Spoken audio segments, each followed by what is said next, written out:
Et donc, je vais vous parler de la programmation des objets avec JavaScript et Hop.js.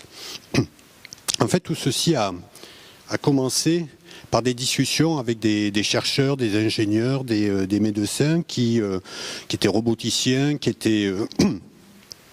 faisaient l'intelligence artificielle et qui voulaient donc développer des applications distribuées dans des objets, dans le cloud avec une interface utilisateur riche, mais qui ne savaient pas comment faire parce que c'est pas leur cœur de métier, clairement. Et donc, si on regarde un peu l'architecture typique d'une application globale IoT, donc on a une partie sur la passerelle, donc le edge, près de l'utilisateur, une partie encore plus enfouie dans des microcontrôleurs, une partie qui va être dans le cloud, et puis un contrôle qu'on fait avec un smartphone, un ordinateur.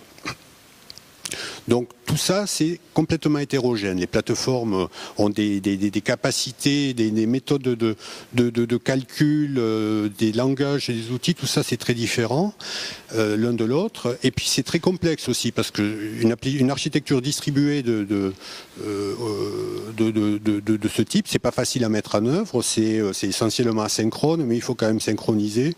On a des problèmes de protocole, de sécurité énormes, et des problèmes aussi dans la richesse de l'interface utilisateur si on veut qu'elle soit vraiment réactive. Donc, pour tous ces gens-là, il y a un enjeu, c'est comment être capable de développer des applications rapidement et de les produire, produire et de les faire évoluer. Comment maîtriser la technologie et puis comment maîtriser leur budget quand on passe de la recherche. Bon, c'est un problème pour la recherche et c'est aussi un problème pour les industriels que j'ai pu rencontrer depuis. Donc le besoin, si on le résume, c'est simplifier les technologies et unifier ces technologies. Donc, on s'est dit pourquoi pas utiliser JavaScript pour répondre à ce problème. Alors, pourquoi JavaScript?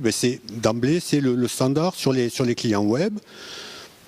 Il est très largement répandu et disponible sur les serveurs. On peut aussi, sans trop de difficulté, le porter sur des passerelles IoT. La question, c'est est-ce qu'on va pouvoir faire tourner JavaScript sur un microcontrôleur? Le microcontrôleur, c'est pas très gros. Si on arrive à faire tout ça, on aura, avec les compétences d'un développeur standard, disons, on va être capable de gérer toute l'application, on va avoir accès à des bibliothèques de programmes très conséquentes, et puis JavaScript, avec son modèle d'événement, l'asynchronisme, finalement ça marche plutôt bien dans un contexte d'Internet des objets et d'envoi de messages, et puis on pourra, en termes d'agilité, mettre en œuvre le paradigme copy and run, donc où on prend un programme, on le met en place, et puis il tourne tel quel, sans qu'on doivent passer par des chaînes complexes de compilation, de cross-compilation. Donc la réponse, c'est oui, JavaScript sur microcontrôleur, ça existe. Donc je vais citer un des précurseurs, Espruino, donc qui est arrivé en 2012. Donc le gars qui a fait ça a développé un micro-OS qui se programme en JavaScript pour les microcontrôleurs. Et derrière ça, il a développé une gamme de petits modules prêts à l'emploi, donc déjà flashés. Bon, après, on peut modifier le firmware et reflasher, mais disons l'utilisateur standard va pouvoir l'utiliser sur étagère, et qui sont entièrement programmables en JavaScript, et donc on peut contrôler toutes les I/O et faire du réseau avec. Bon, par contre, c'est réservé aux makers, disons aux projets coin de table, parce que c'est pas d'une stabilité extrême. En particulier, la gestion des erreurs est un peu perfectible. Donc derrière, ça a intrigué les fabricants, les gros fabricants de semi-conducteurs qui ont embrayé et qui en 2014 se sont mis sur le projet JerryScript. Donc au départ, c'était Samsung et l'université de Szeged, et puis ça a été repris par la JS Foundation. Donc derrière ce projet, on a Samsung, on a ARM, on a Intel, on a pas mal de gros qui collaborent pour développer donc une machine virtuelle JavaScript pour microcontrôleurs, donc avec les mêmes contraintes de compacité, complètement portable. Donc c'est entièrement écrit en C, donc pour n'importe quel real-time OS ou même des processeurs nus, portés sur quelques systèmes d'exploitation déjà, et extensible. Donc, en fait, tout est en C et donc on rajoute ces extensions par du code JavaScript ou par du code C qui va offrir des nouvelles fonctionnalités JavaScript. Ce qu'il faut savoir, c'est que pris tel quel, GeriScript ne fait rien. En fait, il faut rajouter un jeu d'extensions pour avoir le réseau, pour avoir l'accès aux I/O, etc. Et donc aujourd'hui, GeriScript est le socle commun de tous les projets JavaScript industriels. Au-dessus de GeriScript, donc les premiers à avoir embrayé, donc c'est toujours Samsung qui ont développé IoT.js. Donc IoT.js, c'est une version réduite de Node pour les microcontrôleurs. Donc ça a la même architecture que Node, ça s'appuie sur GeriScript, sur la librairie libuv qui a été aussi amaigrie. C'est écrit en C JavaScript et c'est porté encore une fois sur quelques OS avec des contraintes de mémoire assez réduites. Donc ça tourne sur quelques plateformes et aujourd'hui c'est l'environnement le plus complet. C'est-à-dire sur ces plateformes-là, on peut développer une application avec un sous-ensemble de Node, donc commencer à utiliser les modules et un certain nombre de packages qu'on va trouver dans Node. Puis bien sûr, il y a des extensions spécifiques, aussi codées en JavaScript, pour faire des I/O. Il y en a d'autres. Donc je vais en citer deux. Chez ARM, donc, alors vous connaissez, pour ceux qui sont dans le métier, Mbed, donc, qui est leur système d'exploitation pour microcontrôleurs, pour l'IoT. Et donc ils ont fait au-dessus d'Mbed, Mbed.js, encore une fois sur GeriScript, et dont la particularité, c'est de faciliter le binding des bibliothèques qui ont été écrites pour Mbed. Donc, ce qui fait que il est nativement automatiquement porté sur la centaine de plateformes qui supportent déjà Mbed. Donc c'est lui qui a la couverture la plus large. Par contre, aujourd'hui, il est encore limité en termes d'IO asynchrone et de réseau asynchrone. Donc il y a encore un peu de travail pour qu'il soit au même niveau fonctionnel que IoT.js. Et puis Zephyr, donc Zephyr OS, donc c'est un projet de la Linux Foundation. Et Zephyr.js, projet Intel, qui lui est porté sur quelques plateformes et eux leur différenciateur, c'est de faciliter le couplage entre JavaScript et le build OS, c'est-à-dire que en analysant le programme JavaScript, ils vont automatiquement décider des composants qu'ils vont mettre dans leur build de système d'exploitation. Je ne l'ai pas essayé, donc je ne peux pas en dire plus aujourd'hui, mais il faut savoir qu'il existe. Si on remonte et donc on regarde des systèmes plus puissants que les microcontrôleurs, donc les processeurs applicatifs, donc là on va tomber donc sur des gammes de processeurs comme sur les téléphones, donc des Cortex-A, des processeurs Intel. On va avoir Linux qui est facile à installer sur ces architectures, hein, c'est même l'OS de référence, et dans certains cas aussi un application framework, donc une couche supplémentaire pour gérer la coexistence des applications, leur installation et la sécurité. Par exemple le Legato de Sierra Wireless avec lequel on a travaillé. Et donc là on va trouver Node.js, on va trouver IoT.js et d'autres. On va en reparler, il y aura aussi Hop.js. Dans ce cas-là, ce qu'il faut prendre en compte, donc le portage d'un environnement JavaScript est simple. Par contre, il faut se préoccuper des liaisons, comment accéder au hardware depuis JavaScript, ça il faut le rajouter. Et puis dans le cas d'un application framework un peu sophistiqué comme Legato, il faut voir comment votre environnement JavaScript va s'intégrer dans cet application framework. Ce n'est pas le cas de Node aujourd'hui en particulier. Donc on en vient à ce qui motive ma présence aujourd'hui, donc notre environnement Hop.js, donc qui est la réponse qu'on a développée donc pour nos amis chercheurs et ingénieurs qui voulaient être capables de développer une application distribuée et la maîtriser et la faire évoluer eux-mêmes. Donc en fait, contrairement aux environnements que j'ai présentés jusqu'à présent, Hop.js est multiplateforme. Donc vous allez avoir le même environnement, enfin les mêmes bases de fonctionnalités, le même modèle d'exécution sur le microcontrôleur, sur la gateway, sur le navigateur client et même dans le cloud si vous voulez utiliser Hop.js pour votre fonctionnalité cloud. Vous allez avoir quelque chose qui est prêt à l'emploi. Donc tous les mécanismes, donc là où avec Node, vous allez prendre Node et puis rajouter des packages pour construire votre site, votre serveur HTTP, ou pour gérer le dialogue entre serveur et client avec OBJS, en fait, vous avez un serveur HTTP qui va être built-in et qui est sécurisé dans son coin, et qui gère pour vous toutes les interactions avec les autres composants. Et puis c'est, disons, pensé pour l'agilité, pour le développement agile. Donc là, je vais citer deux fonctionnalités qui caractérisent ce besoin d'agilité. Donc c'est d'une part le fait que c'est multitiers et que donc on prend en compte à la fois la dimension serveur et client, et puis d'autre part le fait que tous les systèmes tous les systèmes ont les mêmes API, donc on va très facilement faire migrer du code du cloud vers la passerelle, ou de la passerelle vers le microcontrôleur, ce qui fait qu'on a un partage de code beaucoup plus important et une plus grande facilité pour maîtriser la totalité de l'application.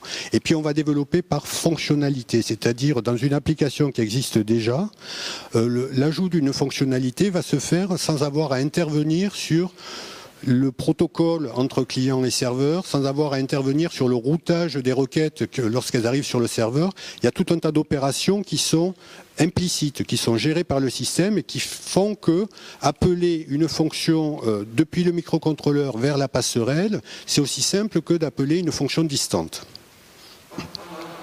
Donc, récapitulation des caractéristiques. Donc, OBJS est un langage de programmation. Donc, c'est du JavaScript standard avec des extensions pour le multitiers. Donc, le fait qu'on gère à la fois la dimension serveur, la dimension client, et c'est le compilateur qui va construire le programme et séparer le programme. On a la possibilité d'intégrer des fragments HTML comme des objets de première classe dans le programme, et donc les manipuler directement dans l'extension de JavaScript. On a cette notion donc de service distribué qui facilite les échanges entre les différentes entités impliquées dans un programme. Et puis on a une notion aussi d'événement serveur qui permet de traverser les NAT et tout l'Internet dans le mauvais sens pour aller en temps réel rendre réactif un microcontrôleur ou une interface utilisateur. Et donc je rappelle, API commune à toutes les plateformes. Et puis donc OBJS, c'est aussi un environnement d'exécution.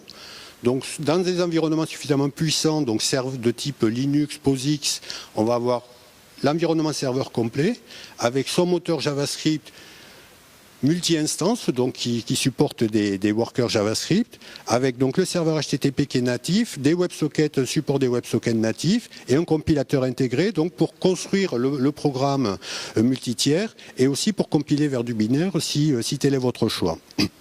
Et sur la partie client, donc c'est un runtime qui va tourner sur tout client web JavaScript, donc client de navigateur, ou sur les microcontrôleurs qu'on a vus précédemment, donc en s'appuyant sur les frameworks déjà existants.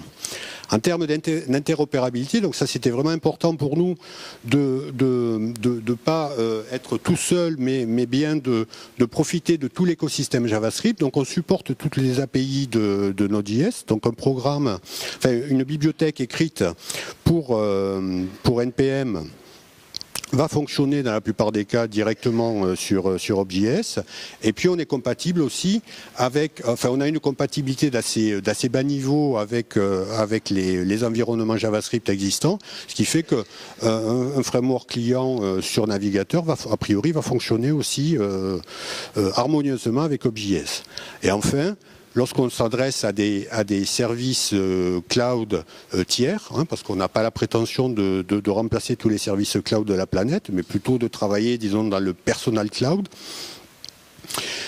Donc lorsqu'on s'adresse à des services tiers, on va pouvoir interagir avec des web services, et réciproquement, OBJS, un serveur OBJS peut se comporter comme un web service vu par un client tiers. Donc quelques exemples d'applications. Donc là je reviens à ce dont on parlait au début, les projets qu'on a lancés il y a déjà quelques années. Donc un déambulateur robotisé. Donc qui est complètement connecté au cloud, qui se configure automatiquement en reconnaissant son utilisateur et qui télécharge des programmes dans le cloud, des programmes JavaScript qu'il va exécuter et qui sont des programmes de rééducation. Il est piloté par une tablette et il est en permanence synchronisé avec le cloud. Donc les données d'activité sont sauvegardées dans le cloud en même temps que sur l'équipement. Un robot compagnon, donc là on a un petit Nao qui a des capacités de calcul relativement limitées, et donc lorsqu'il avait des traitements complexes à faire, il allait chercher dans le cloud des services hop qui lui permettaient de naviguer, de faire le traitement de la parole ou d'autres fonctionnalités, disons, enrichies.